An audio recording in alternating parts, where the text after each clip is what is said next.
चलने को सड़क नहीं टूटता है गाड़ी का पाटा, फिर क्यों है सरकार टोल शुल्क बढ़ाता। नमस्कार, आप देख रहे हैं वेब पोर्टल जन्नातेदार न्यूज। 20 तारीख के आधी रात से टोल शुल्क में वृद्धि का विरोध कर रही है वापी ट्रांसपोर्ट एसोसिएशन। इस टोल शुल्क में वृद्धि को लेकर वापी ट्रांसपोर्ट एसोसिएशन विशेष जानकारी दे रहे।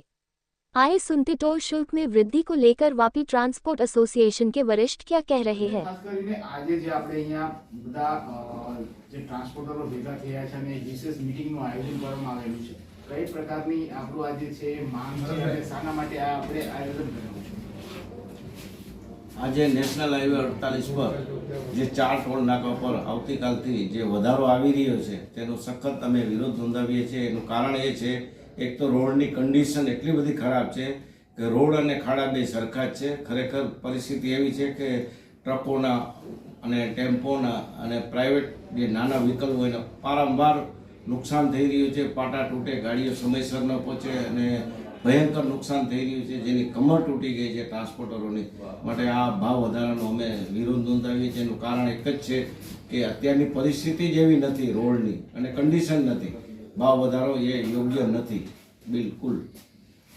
रोड की स्थिति ठीक हो जाएगी तो भाव વધારા का आप लोग स्वीकार करेंगे। रोड की परिस्थिति ठीक होएगी तो 4 महीना होएगी तो 6 महीने तो परिस्थिति यही रहेगी। भाव વધાरा तो हम पहले से, हमको तो एक साल पहले बोला था भाव कम करने के लिए बात हुई थी। हमने मतलब सुप्रीम कोर्ट ने भी अर्जी दी है, उसका भी निकाल आया नहीं अभी तक। ખાસ કરીને આજે જે આપણે અહીંયા મીટિંગ કરીને વાપી ટ્રાન્સપોર્ટ એસોસિએશનની અને જે મુદ્દો છે એ ટોલ ટેક્સને લઈને મુદ્દો છે, ઓવરઓલ શું મુદ્દો છે અને કઈ રીતની આપણી આ મીટિંગ છે। મેઇન તો એક ટોલનો મુદ્દો છે અને જે રોડ દેખાતા જ નથી। આપણને એવું લાગે કે ગામડામાં પહેલા જે બળદગાડા ચાલતા ને એના જેવા રોડ પડી ગયા છે અને એ રોડના હિસાબે રોજ એક્સિડન્ટ થાય છે, ગાડીઓના ટાયર તૂટે છે, ગાડીઓ બ્રેકડાઉન થાય છે। તો મેઇન તો એના માટે। અને બીજું જે કાલથી જે ટોલનો વધારો છે, એક બાજુ રોડ બનાવતા નથી અને ટોલ એ લોકોએ લગભગ ડબલ જેવા કરી નાખ્યા છે। જે 125 રૂપિયા એલસીવી ટેમ્પોના હતા એ 200 રૂપિયા છે, મલ્ટી એક્સેલના 410 રૂપિયાના 800 રૂપિયા।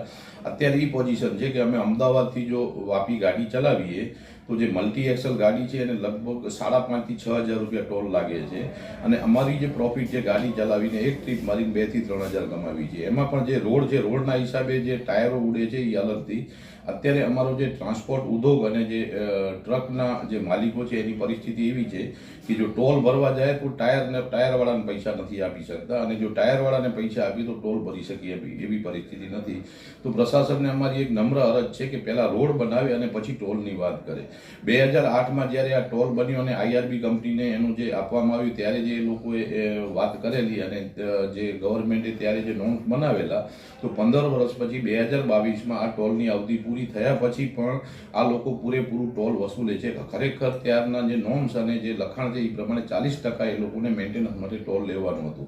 હવે 100ની જગ્યાએ 40 કરવાની જગ્યાએ 100ની જગ્યાએ આ લોકોએ 200 રૂપિયા ટોલ અમારા પર નાખી દીધું છે। એ બહુ મોટું કારણ છે।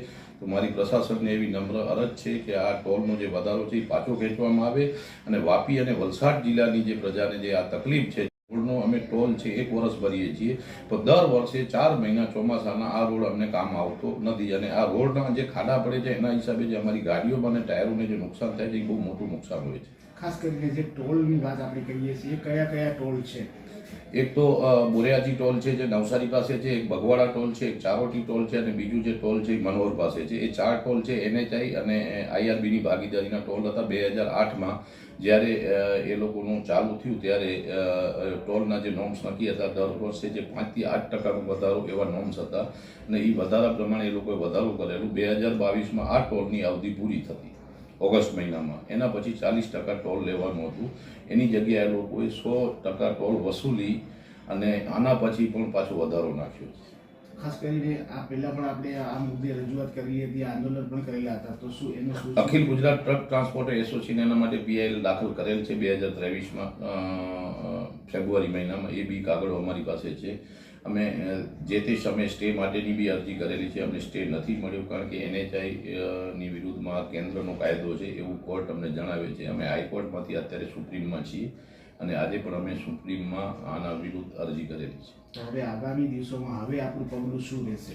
અમે કાલે કલેક્ટરશ્રી અને NHIના અધિકારીઓને આવેદનપત્ર આપશું, અહીંથી મેલ કરશું, અઠવાડિયું રાહ જોઈએ છે શું થાય છે, એના પછી પાછી મીટિંગ બોલાવી અને એમાં અમારું જે છે એ અમે નિર્ણય કરશું કે આની અસરની જો વાત કરીએ તો વાપીના કેટલા ટ્રાન્સપોર્ટ ઉદ્યોગ છે કે વાપીની અંદર અત્યારે 2500થી ઉપર ટ્રાન્સપોર્ટરો છે અને વાપીની અંદર વાત કરીએ તો અત્યારે લગભગ 15થી 20,000 ઉપર ગાડી માલિકો છે, જે ગાડીઓ છે.